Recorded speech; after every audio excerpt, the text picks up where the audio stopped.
So I walked into GameStop the other day and saw this copy of Mighty Goose for the Nintendo Switch, and it reminded me of my Switch collection that I had back in 2021, 2022, when I had nearly 500 Switch games. And I felt pretty nostalgic when I saw this because my Switch collection was very dear to me, not just because of the amount of games that I had, but because of the time in which I built it. See, I built that Switch collection during some of the prime limited run, strictly limited, super rare days where the anticipation for these games was really high. And some of those early releases are still some of the best releases on the platform to this day. You know, I remember when the original Blasphemous came out, when games like Fury came out, when River City Girls came out, when Special Reserve Games first released games like Ape Out and The Messenger, and you know, just a whole host of games that were just really rare at the time. Now, some of those games have gotten reprints. Obviously, we saw a reprint of Blasphemous that got a Best Buy release. That was back in the day when Best Buy used to actually re-release some of these Switch games. But even games like Time Spinner, I remember when I had a copy of Time Spinner, Freedom Planet 2. These are just a bunch of games that really fit my genre. They fit the niche of games that I really enjoyed collecting on the Switch. And I remember I had a pretty deep Switch collection. And if you guys go back on my channel, you'll see some of those old Switch collection videos and those Switch pickups. And just seeing this copy of Mighty Goose just brought me back to that time. If you don't know about this game, it's pretty much a run and gun shoot 'em up game that's goose themed. So think Metal Slug, but just with a goose. Amazing pixelated sprite work for the graphics and just a really cool soundtrack. And Mighty Goose, even though it wasn't the most rare game in my collection, it was one that I really enjoyed out of my Switch collection. And it has me in a spot where like I'm really tempted to get back into Switch collecting hardcore. But the funny thing that I realized about building a Switch collection is that it's actually been harder to find some of the rare Switch games that I had versus like some of the rare retro games that I had. And I never would have thought that.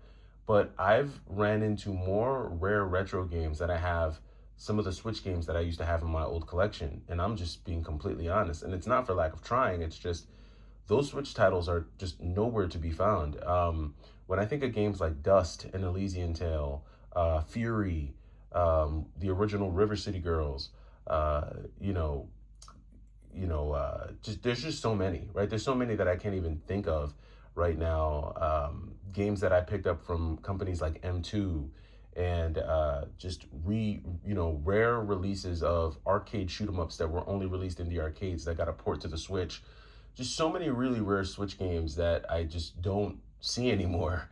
I don't have access to. I don't see those in the wild nearly as much as I've seen rare Switch titles. Like I can't tell you how many times I've run across a copy of Silent Hill 3 or Silent Hill or Tales of Destiny or whatever rare retro game you could think of. I've ran into that a lot more than I have some of the rare Switch titles that I had. And I think part of the reason that I stopped collecting for the Switch is just because of how much of a rabbit hole it can be. You can really, really get lost in the Switch. And it's one of those platforms where, like, if I decided to go all in on the Switch, I'd almost have to abandon collecting for almost any other console. And that's just me.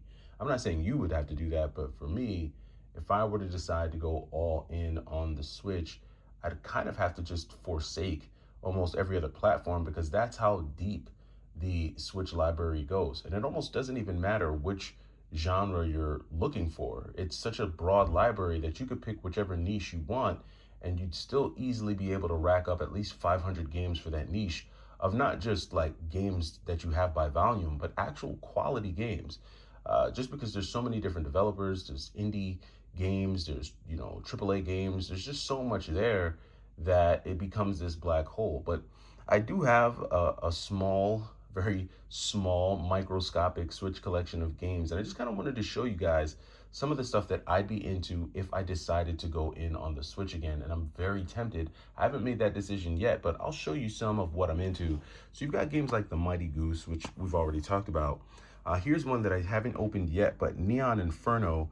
This again is kind of like a old school, like 90s themed run and gun shooter that came out on the Switch. And I saw promotions about this, and I never picked it up when it originally came out just because I just wasn't on limited run. But I forgot who I was watching. I think it might have been Gamer Aimer. And she said that there was like a second print company or a company out there that kind of has these like second prints of these games. So I was able to pick this one up for like 30 bucks. So I went ahead and grabbed it just because this is one I want to try out. And actually the graphics on this game does remind me of another game that I had called Steel Assault. So man, there's just so many good games. Steel Assault was a really good game on the Switch. Also Anno Mutationem. There's so many good ones. But anyway, Neon Inferno is another one that I grabbed. Then you have like Raystorm HD collection, Raystorm Ray Crisis. For those of you who don't know, Raystorm and Ray Crisis were two shoot 'em ups that were originally released on the PlayStation 1 via Working Designs. And the soundtrack to these two shoot 'em ups in particular are some of my favorite shoot 'em up soundtracks of all time. As a matter of fact, the second stage in Raystorm is one of the music on that level is probably the most used music in all of my edited videos. That's how much I really like that game. I remember vividly playing Raystorm during the early days of 2020, like during the early days of us having to stay at home and not go anywhere. And I think that's probably why it's more like recent nostalgia for me. But I did pick this up during a buy two get one, so that's one that I wanted to add back. I did pick up Eartheon because this is like a modern version of like the Thunder Force series. So if you've ever played, you know, Thunder Force 2, 3, Lightning Force, that's pretty much what this game feels like in a nutshell. Really feels like a spiritual successor to the Ray, sorry, not the Ray, but the Thunder Force series. And I'm a huge fan of the Thunder Force series. I'm a big shoot 'em up, run and gun shooter guy, if you haven't already noticed. And I love 2D pixel art style games. So that's my niche. I mean, just look at what we've got here so far. But these are the other two. Then we have Ninja Gaiden Ragebound.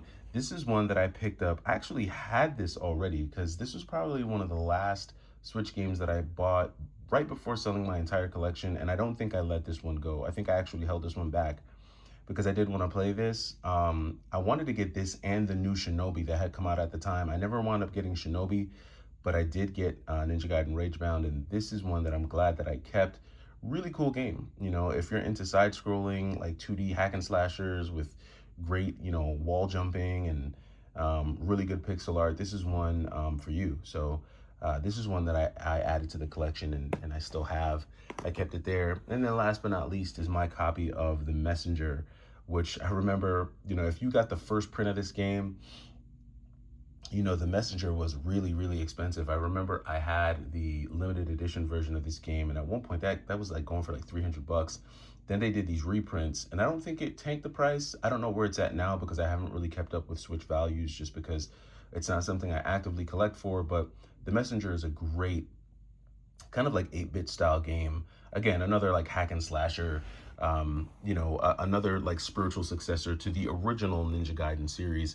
And these are the types of Switch games that I'm into. So if I did decide to get back into Switch collecting, this would be my niche. And I can tell you right now, there are a ton of games that fall into this niche. You know, 2D, side-scrolling, hack and slashers, run and gun shooters, shoot 'em ups. There are so many amazing titles that fall within this niche that I wouldn't even need to look into any other niche. And believe me, there's a lot. I'm sure you know there's a lot to collect on the Switch. But this would probably be where I'd start. Just this niche right here, because there's a ton of really good stuff in this realm of Switch collecting. I'm really tempted, guys. I'm really tempted, but I haven't done it, and I'm gonna hold fast until I get everything that I want retro again. Until I rebuild my retro collection and get back all of the games that I originally had. I'm gonna stick to my plan and then eventually move on to the Switch. But let me know what you guys, what niche of Switch collecting are you most excited about? What niche would you say probably takes up the biggest portion of your current Switch collection? Let me know in the comments and I will catch you guys in the next one. It's the Y2K Collector. Take it easy.